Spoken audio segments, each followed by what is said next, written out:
Dancing Rabbit is a living experiment for people to uncover how to live more sustainably, and we're doing so cooperatively, because cooperation is the secret ingredient to sustainability.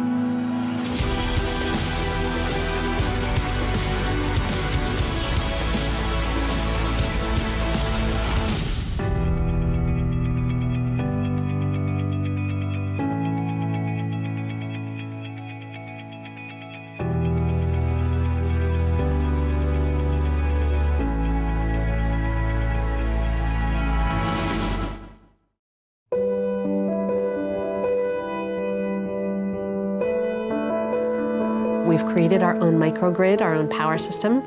We're creating networks of gardens and people who build and grow our own food for us. We've created a whole network of people who are building buildings in a more sustainable way. We have people who are reclaiming natural resources and trying to create new things with them so that we don't need to make choices of buying or participating in systems that add to the exploitation and oppression in the wider culture.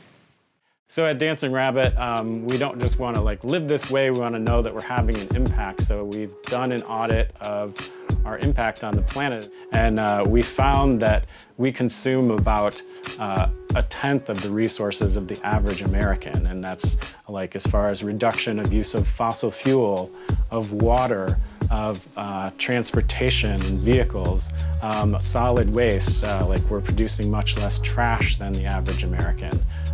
All these different ways that we're really making a huge difference. And so if other people can sort of use some of these systems that we've implemented, they can do the same thing.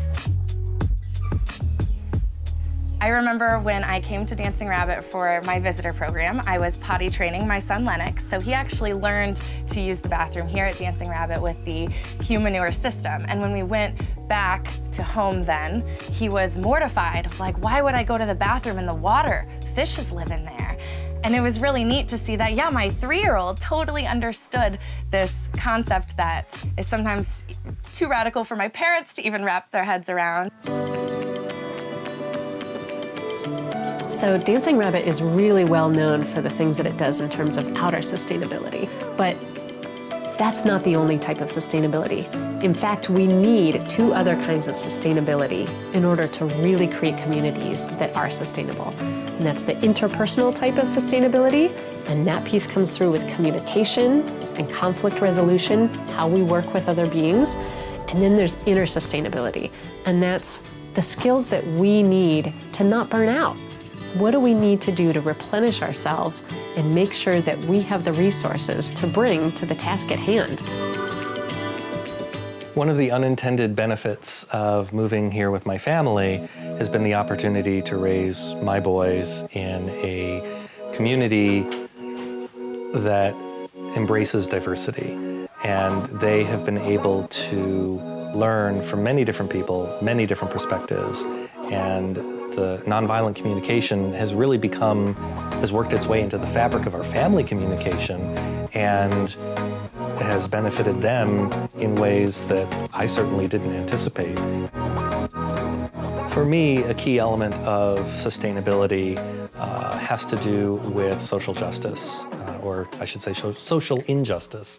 I have had the opportunity here at Dancing Rabbit to confront my own unearned privilege. As a white male, I'm kind of embarrassed to acknowledge that there were a lot of ways in which I've simply been blind to the benefits that I've had as a white male in our culture.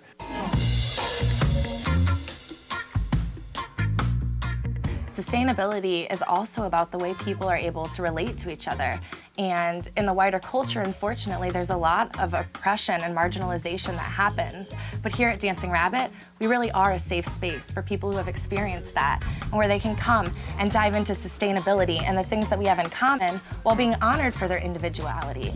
I have a lot of friends who come here and experience the joy of not being judged. Like others at Dancing Rabbit, I share my kitchen.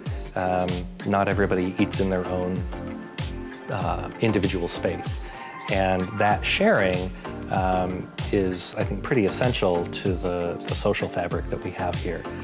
It's not only do I get to develop much deeper and closer relationships with a lot of people who are not part of my nuclear family, my kids get to interact with other adults who have different life experiences than I do, and I get to cook once in a while instead of having to cook every single day.